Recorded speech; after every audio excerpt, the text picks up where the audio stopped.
जय हिंद साथियों, आप सभी का स्वागत है सभी के अपने channel SSTS education research centre में। साथियों, अगर आप पेपर को पास करना चाहते हो SSC GD के, तो इन चुनिंदा 100 सवालों को आपको ज़रूर देखना चाहिए, क्योंकि ये 100 सवाल ऐसे टॉप लेवल के क्वेश्चन हैं जो आपकी GK की बुनियाद को मजबूत कर देंगे। और ये सवाल साथियों आपके परीक्षा में पूछे जाना तय हैं। तो इन 100 सवालों को देखिएगा और अपने एग्जाम को क्रैक करिएगा। पहला सवाल आपकी स्क्रीन पर कहा जा रहा है कि दिल्ली के किस सुल्तान को इतिहासकार ने विरोधों का मिश्रण बताया था। बहुत इंपॉर्टेंट क्वेश्चन है कि विरोधों का मिश्रण किसे कहा गया है। तो ये मोहम्मद बिन तुगलक को बोला गया है। किसने ऐसा बोला है? तो इतिहासकारों ने ऐसा बोला था। उसके बाद अल-बरूनी के द्वारा रचित पुस्तक किताब उल हिंद में किन जो है विषयों की समीक्षा की गई? तो यहाँ पर अल-बरूनी के द्वारा लिखी गई है। ये किन किन विषयों पर समीक्षा की गई है? तो भारतीय दर्शन पर समीक्षा की गई है, और यहाँ पर भारतीय इतिहास पर की गई है, गणित एवं खगोल विज्ञान पर की गई। तो आपका आंसर जो जाएगा इनमें से सभी, यानी कि ऑप्शन नंबर डी आपका राइट आंसर होता है। अगला सवाल देखिए कि निम्नलिखित में से कौन फारसी का प्रथम कवि था जिसने अपनी कविता में भारतीय पर्यावरण को चित्रित किया? तो किन्होंने चित्रित किया? तो अमीर खुसरो ने चित्रित किया था। आप लोग याद रखेंगे कि अमीर खुसरो जो है फारसी के ऐसे पहले कवि थे जिन्होंने अपनी कविता में भारतीय पर्यावरण के बारे में बताया था। अगला सवाल देखिए कि किस सम्राट ने अपनी राजधानी दिल्ली से दौलताबाद स्थानांतरित की थी? तो यहाँ पर मोहम्मद बिन तुगलक जो हैं इन्होंने की थी, दिल्ली राजधानी से दौलताबाद स्थानांतरित की थी। अगला देखिए कह रहा है कि भारत में अंग्रेजों द्वारा यात्रियों के लिए रेलवे की शुरुआत किस वर्ष की गई थी?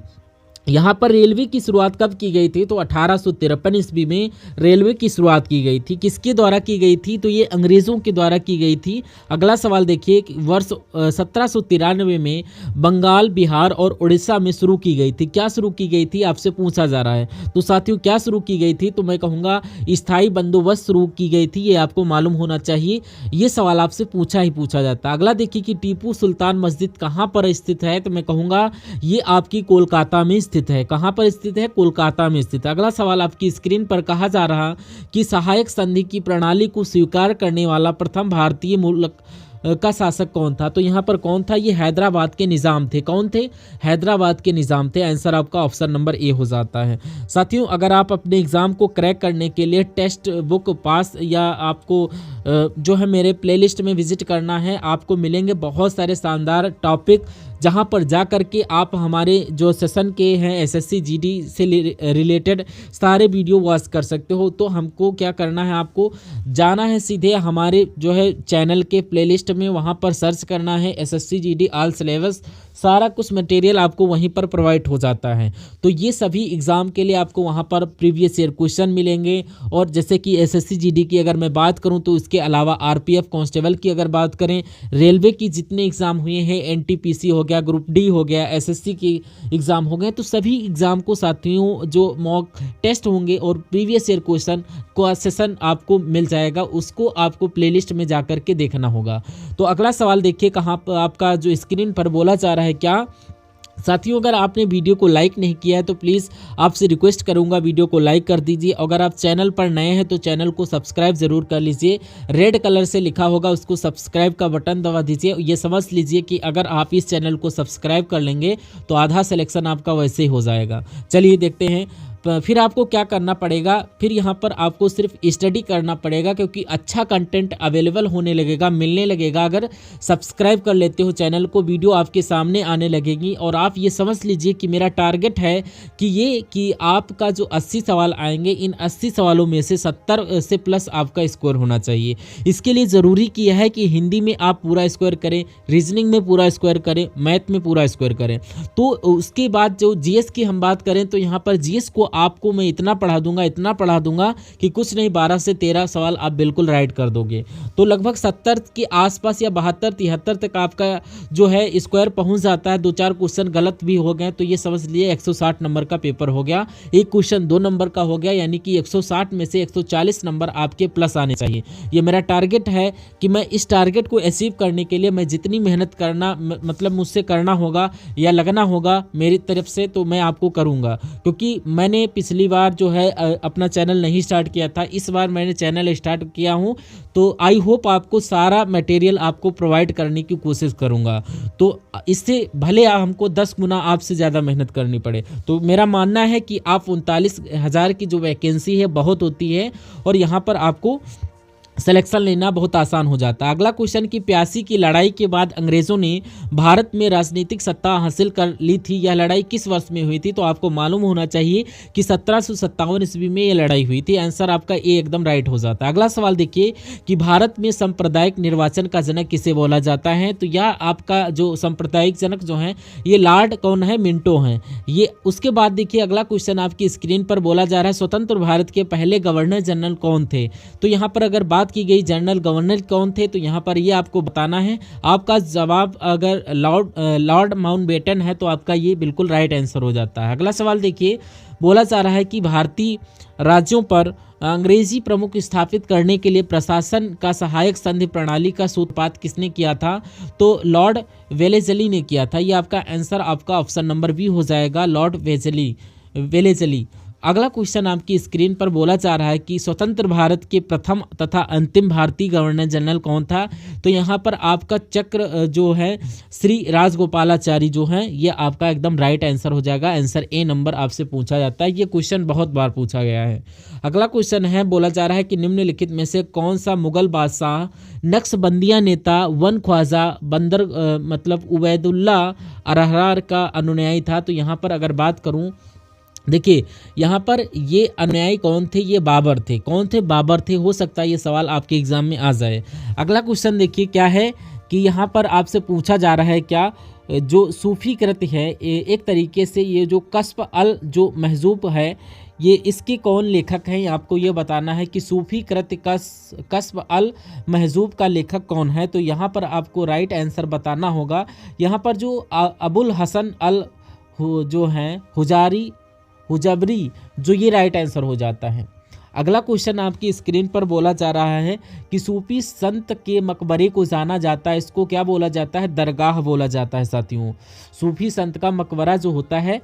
अगला क्वेश्चन आपकी स्क्रीन पर बोला जा रहा है कि इनमें से कौन Indian society of oriental art के संस्थापकों में से एक हैं? तो यहाँ पर अगर मैं बात करूँ, यहाँ पर जो अवनीनंद्रनाथ टैगोर का नाम आप लोग याद रखेंगे, जो कि यहाँ पर अवनीतनाथ टैगोर ही थे। तो अगला क्वेश्चन आपकी स्क्रीन पर बोला जा रहा है कि निम्नलिखित में से किस संगीतज्ञ ने राजा मान सिंह तोमर और गुजरात के बहादुर शाह के राज दरबार में सेवा दी थी? तो यहाँ पर जो बैजू बावरा शाह जो हैं ये एक संगीतज्ञ थे और इन्होंने राजा मान सिंह तोमर और गुजरात के जो है बहादुर शाह के राज दरबार में सेवा दी थी।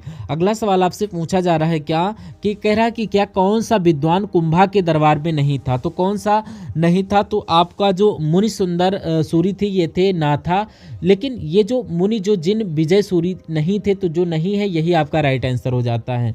अगला क्वेश्चन बोला जा रहा है कि नर्मदा नदी और ताप्ती नदी डॉट की ओर बहने वाली नदियां उत्तर की तरफ नहीं, ये दोस्तों जो है पश्चिम की तरफ बहती हैं नर्मदा और तापी नदियां। ये आपको ध्यान रखना है। सवाल आपका आंसर आपका जो जाएगा इस सवाल का ऑप्शन नंबर बी। अगला देखिए कि आंध्र प्रदेश के दक्षिण भाग में स्थित कोलेरू जो झील है, कौन सी झील है साथियों? आंध्र प्रदेश में है ये कोलेरू झील। दो नदियों के डेल्टा पर स्थित है। वे दो नदियों के नाम आपसे पूछा जा रहा है। ये क्वेश्चन बहुत इंपॉर्टेंट है और आपके एग्जाम में आएगा। उन दो नदियों के नाम मैं आपको बता देता हूँ, गोदावरी नदी और कृष्णा नदी। इन दो नदियों के जो डेल्टा पर स्थित है ये कौन सी स्थित है? तो यहाँ पर जो कोलेरू झील जो है ये आंध्र प्रदेश में है। अगले नंबर पर जो क्वेश्चन है, और देखिए इस सवाल को बताइए राइट आंसर क्या होता है। कह रहा है कि भारत में दुनिया का सबसे अधिक जनसंख्या वाला देश, तो अपना भारत अगर सबसे मतलब की बात करूं तो यहाँ पर सबसे अधिक जो जनसंख्या है तो अपने भारत की है पहला नंबर पर।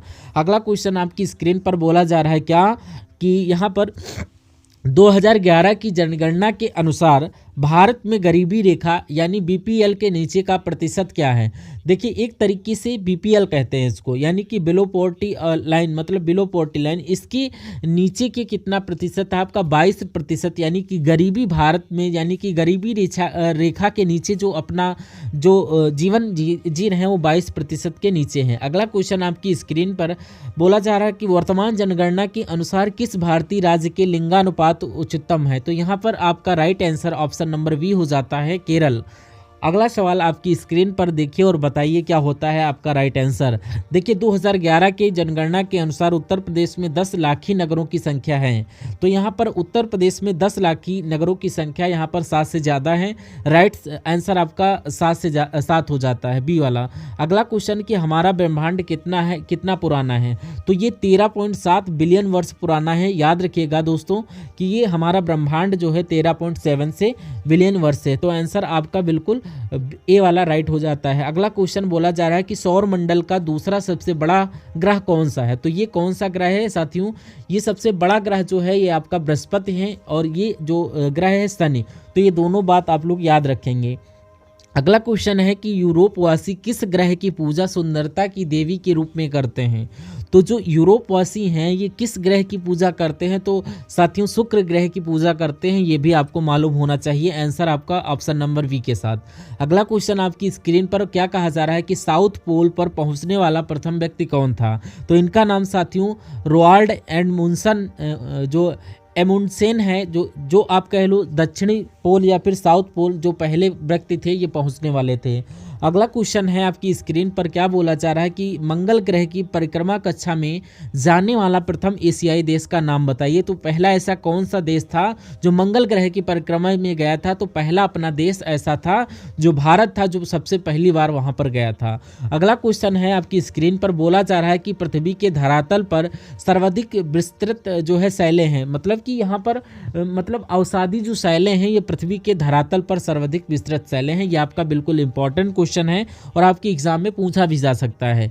अगला क्वेश्चन देखिए कि निम्नलिखित में से जो प्राथमिक सेल कौन है। तो आग्रेय जो सेल है ये आपकी प्राथमिक सेल है, ये आप लोग ध्यान रखेंगे। अगला सवाल आपकी स्क्रीन पर बोला जा रहा है कि किन चट्टानों पर जीवाश्म पाए जाते हैं। जो अवसादी चट्टानें होती हैं जिनमें साथियों क्या होता है जीवाश्म पाए जाते हैं। आप लोग याद रखना है, आपको ऑप्शन नंबर बी के साथ जाएगा। बहुत बढ़िया, वेरी गुड क्लास। अगला क्वेश्चन है आपकी स्क्रीन पर पूछा जा रहा है कि कौन सी फसल जो है एक भूमि पर एक साथ 2 या 2 से अधिक फसलें उगाना। मतलब कि एक तरीके से क्या बोला जाता है, इसको जटिल फसली बोला जाता है। तो यहाँ पर जब एक ही भूमि पर एक साथ 2 या 2 से अधिक फसलें उगाई जाती हैं तो उसको जटिल फसल बोला जाता है। अगला सवाल है, कह रहा क्या कि विश्व का धान जीन बैंक किस देश में स्थित है। तो ये आपसे अगर बात की जाए तो यहाँ पर कहाँ पर स्थित है, ये आपका फिलीपींस में स्थित है। ये आपका right answer option number D हो जाता है। अगला क्वेश्चन आपकी स्क्रीन पर बोला जा रहा है कि भारत के संविधान के निम्नलिखित अनुच्छेदों में से कौन सा अनुच्छेद धार्मिक स्वतंत्रता के अधिकार की गारंटी देता है।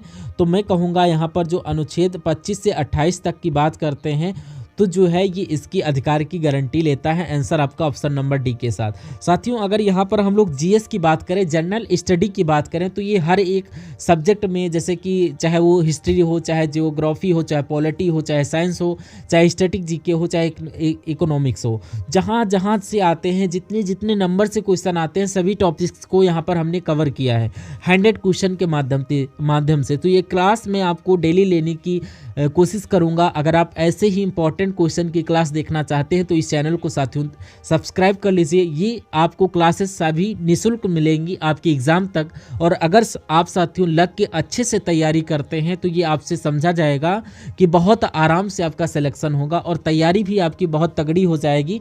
3 सब्जेक्टों की जो जीएस है ये आपकी इतनी करवा दूंगा कि यहाँ से 13 से 15 आपका जो है स्क्वायर है। अगला क्वेश्चन है कि इनमें से किस अनुच्छेदों में से कार्यपालिका का न्यायपालिका से पृथक्करण उल्लेखित किया गया है। तो ये किस अनुच्छेद में कही गई है, ये अनुच्छेद नंबर 25 में की गई है, यानी 50 में किया गया है। तो यहाँ पर कार्यपालिका का जो यहाँ पर ये उल्लेखित किया गया है। अगला क्वेश्चन है, बोला जा रहा है कि भारतीय संविधान के किस अनुच्छेद में जनसंख्या की किसी समूह में बोली जाने वाली भाषा को लेकर विशेष प्रावधान किए गए हैं? तो अनुच्छेद 347 में किए गए हैं। कहाँ पर किए गए हैं? अनुच्छेद 347 में किए गए हैं। यानी कि अनुच्छेद 347 में जनसंख्या के किसी समूह में बोले जाने वाली भाषा को लेकर विशेष प्रावधान किए गए हैं। अगला सवाल आपकी स्क्रीन पर है, क्या बोला जा रहा है कि किस अनुच्छेद में यह प्रावधान है कि किसी विदेशी राज्य की नागरिकता स्वेच्छा से ग्रहण करने पर भारतीय नागरिकता स्वतः प्राप्त हो जाती, समाप्त हो जाती है। यानी किसी विदेशी राज्य यानी विदेश की नागरिकता अगर आप स्वच्छता से ग्रहण करोगे तो भारतीय नागरिकता खुद ही खत्म हो जाएगी। तो ऐसा अनुच्छेद 9 कहता है। कौन कहता है? अनुच्छेद नंबर 9 कहता है कि ये आप लोग ध्यान रखेंगे। अगला क्वेश्चन आपकी स्क्रीन पर बोला जा रहा है कि नागरिकता प्राप्त करने के लिए शर्तें निर्धारित करने वाला सक्षम निकाय कौन सा है? तो ये काम कौन कर सकता है? ये जो है संसद काम कर सकती है। ये अधिकार संसद के पास होता है। उसके बाद देखिए कि किसी तिथि के बाद भारत में जन्म लेने वाले व्यक्ति को जन्मदात भारतीय नागरिक समझा जाता है। तो अगर जो है वो व्यक्ति है 26 जनवरी 1950 के बाद जन्मा है, या भारत में अगर मैं बात करूं कि भारत में 26 जनवरी 1950 के बाद जो जन्मा है तो उसको भारतीय नागरिक ही समझा जाएगा। तो इस प्रकार जिनका आंसर ऑप्शन नंबर बी के साथ है बिल्कुल करेक्ट जाएगा। अगला देखिए कि किस समिति के सुझाव पर नागरिकता संशोधन विधेयक 2003 संसद द्वारा पारित किया गया था? तो ये आपका जो यहाँ पर बात करें LM सिंघवी समिति की अगर बात करूं तो ये सुझाव नागरिकता संशोधन विधेयक 2003 संसद द्वारा पारित किया गया था। उसके बाद देखिए कि एक व्यक्ति राष्ट्रपति पद के लिए अधिकतम कितनी बार निर्वाचित हो सकता है? तो इसकी कोई सीमा नहीं होती है साथियों। ये आपका राइट आंसर डी हो जाता है। जितनी बार वो बन सकता है वो बन सकता है, तो बन सकता है तो बन जाएगा। ऐसी कोई सीमा नहीं कि 1 बार 2 बार 3 बार या 10 बार। अगला देखिए कि राष्ट्रपति का निर्वाचन किस प्रकार से होता है? तो राष्ट्रपति का जो चुनाव होता है ये अप्रत्यक्ष रूप से होता है। किससे होता है? अप्रत्यक्ष रूप से होता है। आप लोग ध्यान रखेंगे। अगला क्वेश्चन आपकी स्क्रीन पर बोला जा रहा है कि क्या भारत में सही मायने में स्थानीय स्वशासन का जनक किसे माना जाता है? तो यहाँ पर जनक की अगर बात करें यहाँ पर तो लॉर्ड जो रिपन की बात करें तो यही तो साथियों स्थानीय जो है स्वशासन के जनक हैं। अगला क्वेश्चन आपकी स्क्रीन पर है, क्या बोला जा रहा है कि स्थानीय स्वशासन की सर्वोत्तम व्याख्या यह की जा सकती है कि यह एक प्रयोग है। मान लीजिए कि संघवाद का नहीं, ये एक प्रयोग है लोकतांत्रिक विकेंद्रीकरण का। बिल्कुल right answer option number B हो जाता है। यानी कि अगर ये सवाल आता है तो मैंने आपको जवाब बता दिया है। उसके बाद देखिए क्या क्वेश्चन कह रहा है कि पंचायती राज संस्थाओं को संवैधानिक मान्यता प्राप्त करने की अनुशंसा करने वाली जो समिति का नाम क्या है? तो इस समिति का नाम साथियों क्या है? इस समिति का नाम आप लोग बता देंगे मुझे कि क्या आपका सही जवाब हो जाता है। तो यहाँ पर LM सिंघवी समिति आप लोग याद रखेंगे। क्वेश्चन बहुत इंपॉर्टेंट है। अगर जो है पंचायती राज संस्थाओं को संवैधानिक मान्यता प्राप्त करने की अनुशंसा किस समिति ने की थी? तो L सिंघवी समिति ने की थी। आंसर आपका ये हो जाता है। अगला क्वेश्चन आपकी स्क्रीन पर बोला जा रहा है कि भारत में राष्ट्रीय खाद्य सुरक्षा अधिनियम किस वर्ष पारित किया गया? तो ये भारत में जो है 2013 में जो है राष्ट्रीय खाद्य सुरक्षा अधिनियम पारित किया गया था। अगला सवाल आपसे पूछा जा रहा है क्या कि केरल और लक्षद्वीप उच्च न्यायालय कहाँ स्थित है? तो ये कहाँ पर स्थित है? आप लोगों को मालूम होना चाहिए कि ये कोची में स्थित है। राइट आंसर आपका सी हो जाता है। उसके बाद देखिए अगला सवाल है, कह रहा है कि कौन पाकिस्तान के पहले राष्ट्रपति थे? तो यहाँ पर पहले राष्ट्रपति का नाम आपसे पूछा जा रहा है। तो मैं आपको बता दूं इस्कंदर मिर्जा इनका नाम था और इन्होंने क्या किया? पाकिस्तान के पहले राष्ट्रपति थे ये। अगला क्वेश्चन देखिए आपकी स्क्रीन पर बोला जा रहा है कि राष्ट्रवादी कांग्रेस पार्टी का गठन किस वर्ष किया गया? तो ये 1999 में किया गया था। राष्ट्रवादी कांग्रेस का गठन किया गया था। राइट आंसर आपका ऑप्शन नंबर ए हो जाता है। अगला सवाल देखिए कह रहा है कि क्या किस अर्थव्यवस्था में सामान्य मूल्य स्तर में निरंतर वृद्धि जो होती है इसको क्या बोला जाता है? तो इसको क्या बोला जाता है साथियों? इसको जो मुद्रास्फीति बोला जाता है, जो आप लोग याद रखेंगे। क्वेश्चन आपका इंपॉर्टेंट है, आपके एग्जाम में आएगा। अगला सवाल देखिए कि क्या कि मुद्रास्फीति जो है इससे सबसे अधिक किसे लाभ होता है? तो सबसे अधिक किसे लाभ होता है? तो मैं कहूँगा ऋणी को सबसे अधिक लाभ होता है। यानी कि मुद्रास्फीति जब होती है तो सबसे ज़्यादा ऋण वाले को फायदा होता है। अब अर्थव्यवस्था में अति मुद्रास्फीति का परिणाम क्या होगा, तो यहाँ पर आपसे पूछा जाएगा कि ऋण क्या आसान हो जाएगा, मुद्रा की कीमत में गिरावट हो जाएगी, ये आप लोग ध्यान रखेंगे। अगला क्वेश्चन आपसे क्या पूछा जा रहा है कि किसे ग्रह गति के 3 नियमों का प्रतिपादन करने का श्रेय दिया जाता है, तो ये साथियों किसे दिया जाता है श्रेय, ये श्रेय केपलर को दिया जाता है। यानी कि जोहान्स केपलर की अगर बात करें तो इन्होंने ही एक तरीके से गति के तीनों नियम का प्रतिपादन किया था। किसने, केपलर ने। अब उसके बाद देखिए क्या बोला जा रहा है यहाँ पर, निम्नलिखित में से किसने सबसे पहले निष्कर्ष निकाला क्या कि यहाँ पर सबसे पहले कि निर्वात में सभी वस्तुएं सामान्य त्वरण से गिरती हैं और सामान्य समय पर भूमि पर पहुंचती हैं, तो ये साथियों गैलीलियो ने कहा था। किसने कहा था, गैलीलियो ने कहा था। आप लोग ध्यान रखेंगे, गैलीलियो गैलीली इनका नाम पूरा था। अगला सवाल देखिए कि कह रहा है कि चंद्रमा और सूर्य के कारण नियम स्पष्ट करता है ज्वार भाटा के बारे में। इसका नियम क्या बोल रहा है कि होना क्या चाहिए कि चंद्रमा और सूर्य के कारण ज्वार भाटा के कौन सा नियम स्पष्ट करता है, तो यहाँ पर गुरुत्वाकर्षण नियम स्पष्ट करता है। Right answer option number A हो जाता है। अब इसके बाद देखिए अगला सवाल आपकी स्क्रीन पर क्या बोला जा रहा है कि आपसे पूछा जा रहा है कि क्या कि यहाँ पर ठोस पदार्थों में ऊष्मा अंतर ऊष्मा हस्तांतरण की प्रक्रिया को क्या बोला जाता है, तो इस प्रक्रिया को चालन प्रक्रिया बोला जाता है।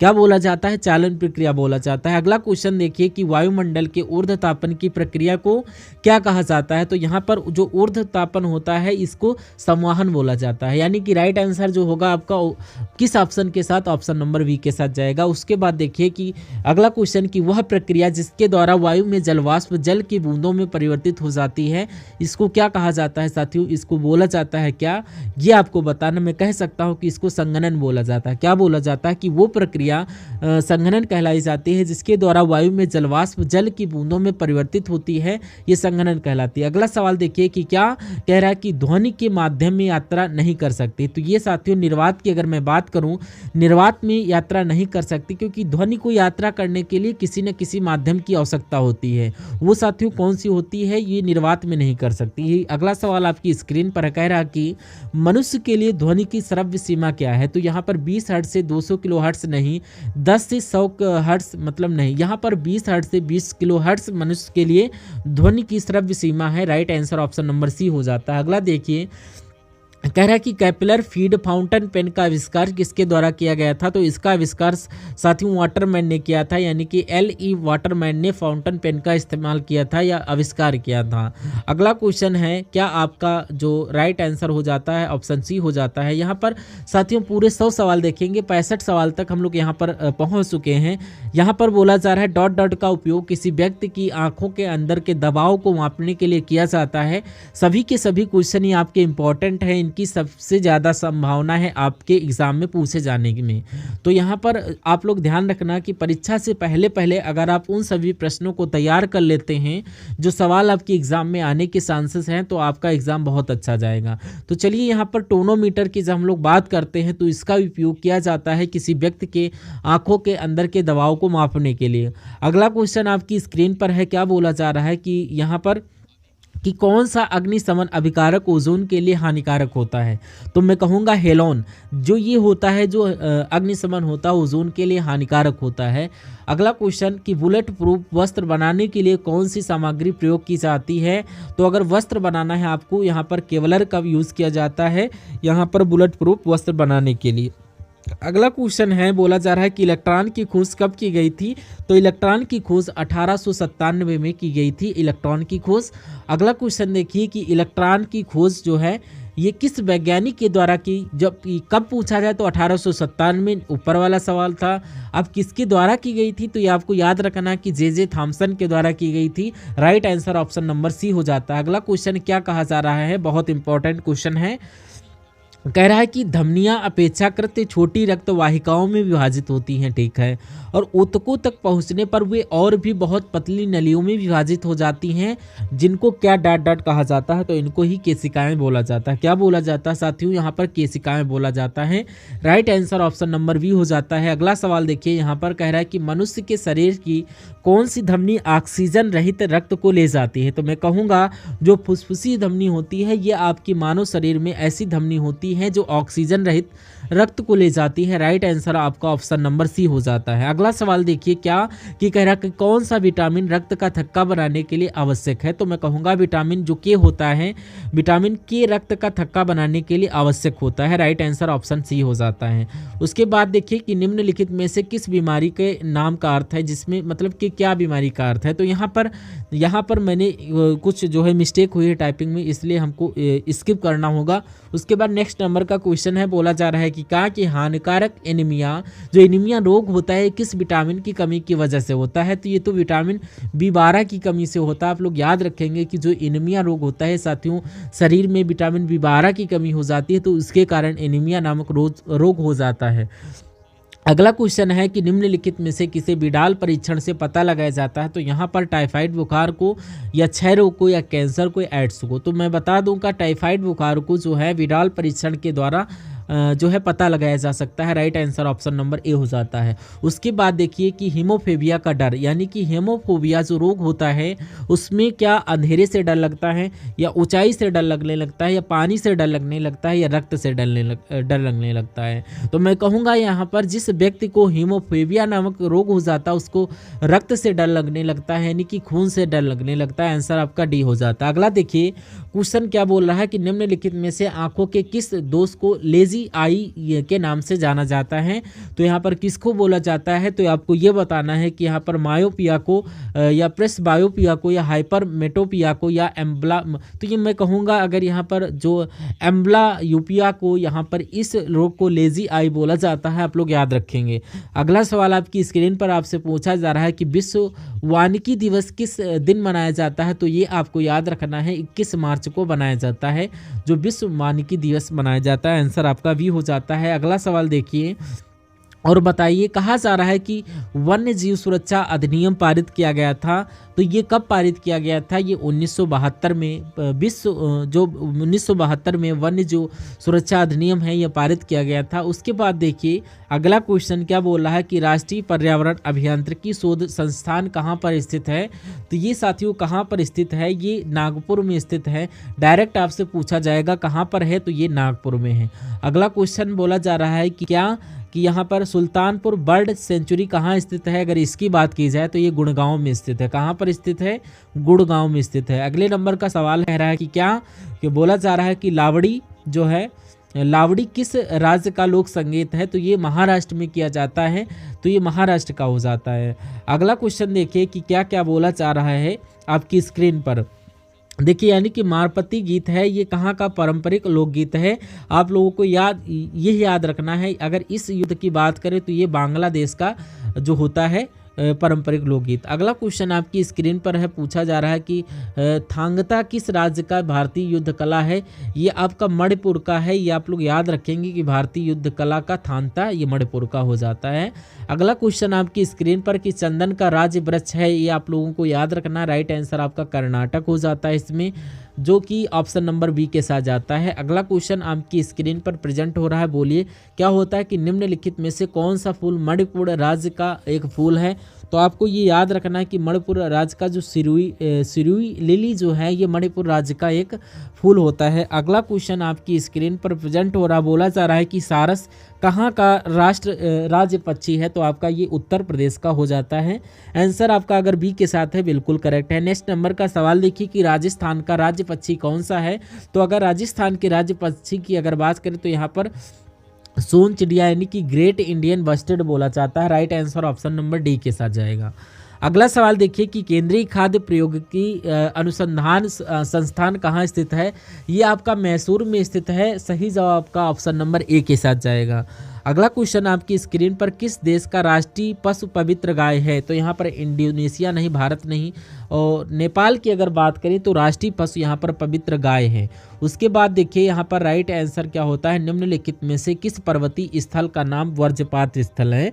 तो मैं कहूँगा जो दार्जिलिंग है ये पर्वतीय स्थल इसका नाम है। इसका अर्थ क्या होता है, वज्रपात जो होता है अर्थ होता है। उसके बाद देखिए नेक्स्ट नंबर का क्वेश्चन कि गुजरी महल कहाँ स्थित है ये बताना है। तो अगर बात करते हैं साथियों कि गुजरी महल कहाँ स्थित है, ये आपको बताना है। तो ये ग्वालियर में स्थित है। कहाँ पर स्थित है? ग्वालियर में स्थित है। अगला सवाल देखिए कि क्या बोला जा रहा है यहाँ पर कि मानव सभ्यता के विकास की कहानी दर्शाने वाली सबसे बड़ा का संग्रहालय कहाँ, इंदिरा गांधी मानव संग्रहालय कहाँ स्थित है? तो ये साथियों कहाँ पर स्थित है? भोपाल में स्थित है। कहाँ पर स्थित है? भोपाल में स्थित है। उसके बाद देखिए कि यहाँ पर साइलेंट वैली यानी कि शांत घाटी कहाँ स्थित है? गुजरात में, कर्नाटक में, तमिलनाडु में, केरल में। तो ये आपका राइट आंसर केरल हो जाता है। उसके बाद देखिए अगला सवाल आपकी स्क्रीन पर है साथियों। मैं आपको बता दूं कि आपका जो SSTS एजुकेशन रिसर्च सेंटर है, जो यहाँ पर जाकर अगर आप चैनल को सब्सक्राइब करके बेल आइकन को प्रेस कर लेते हैं तो आपको हमारी वीडियो की नोटिफिकेशन आपको मिलती रहेगी, जो कि सारा का सारा जो कंटेंट होगा ये फ्री आपको प्रोवाइड होता रहता है। तो आप जा कर के चैनल को अगर अभी तक सब्सक्राइब नहीं किया तो चैनल को सब्सक्राइब कर लेना और बेल आइकन को प्रेस कर लेना, और मेडिकल से रिलेटेड भी वीडियो आपको मिल जाएंगे। बाकी स्टडी नॉलेज तो मैं प्रोवाइड करता ही रहता हूँ। कह रहा है कि क्या लगातार 2 ओलंपिक पदक जीतने वाली एकमात्र महिला खिलाड़ी का नाम क्या है? तो इनका नाम साथियों PV सिंधु है। क्या नाम है? इनका नाम PV सिंधु है। ये नाम आपको ध्यान रखना है। अगला क्वेश्चन आपकी स्क्रीन पर क्या बोला जा रहा है कि क्या कि ऑफ ब्रेक शब्द, ये यहाँ पर देखिए राइट आंसर बताना। बोला जा रहा ऑफ ब्रेक शब्द का प्रयोग निम्नलिखित किस शब्द में किया जाता है? तो यहाँ पर क्रिकेट के खेल में किया जाता है। अगला क्वेश्चन देखिए क्या बोला जा रहा है कि भारतीय क्रिकेट कंट्रोल बोर्ड BCCI कहाँ स्थित है? तो इसका मुख्यालय मैं कहूँगा अगर मुंबई में स्थित है तो आपका राइट आंसर हो जाता है ऑप्शन नंबर बी। अगला क्वेश्चन कि भारत में पहली महिला शतरंज ग्रैंड मास्टर कौन है? यहाँ पर इसकी ग्रैंड मास्टर तो यहाँ पर S विजय लक्ष्मी जी हैं। राइट आंसर आपका ए हो जाता है। भारत की पहली महिला शतरंज ग्रैंड मास्टर S विजय लक्ष्मी जी हैं। तो यहाँ पर सिंधु घाटी सभ्यता के लोग डाट डाट की पूजा करते थे, हनुमान की, काली की, अयप्पा की या पशुपति। तो यहाँ पर आपको मालूम होना चाहिए कि सिंधु घाटी सभ्यता के जो लोग थे ये पशुपति की से जो है पूजा करते थे। और आजकल अंतिम सवाल आपकी स्क्रीन पर पूछा जा रहा है कि सिंधु सभ्यता के लोग डॉट डॉट बनाने के लिए तांबा और टीन को मिश्रित करते थे, शीशा, कस या लोहा या सोना। तो आपको याद रखना है कि अगर कह रहा है कि सिंधु जो सभ्यता के लोग जब कांस्य बनाते थे तो एक तो तांबे और एक तो टिन को मिश्रित किया करते थे। ये आप लोग ध्यान रखेंगे। क्वेश्चन बहुत इंपॉर्टेंट है। आंसर आपका ऑप्शन नंबर बी के साथ जाएगा। तो ये साथियों आज पूरे जीके के 100 सवाल आप लोग देखें। वीडियो आपको कैसे लगी? वीडियो को लाइक करके ज़रूर बताइएगा। चैनल पर नए हैं तो चैनल को ज़रूर सब्सक्राइब कर लीजिए, ठीक है ना। तो अगर SSC GD की तैयारी आप लोग कर रहे हैं तो इसी प्रकार की कुछ मैंने पहले से वीडियो बना रखा हूँ और एक एक वीडियो में चारों विषयों का रिवीजन मैंने करवा रखा है। तो अगर आप ऐसी वीडियो और देखना चाहते हैं तो SSC GD प्लेलिस्ट करके लिखा होगा डिस्क्रिप्शन में, अगर उस पर क्लिक करते हैं तो आपके सामने कुछ वीडियोस ओपन होंगी। तो मैं कहूँगा उन सभी वीडियोस को एक एक करके देख लेना, आपकी तैयारी में जान आएगी और आपकी तैयारी में 4 चांद लग जाएंगे। तो ये वीडियो अपने मित्रों के साथ शेयर करिएगा और मिलते हैं आने वाली वीडियो में। जय हिंद साथियों।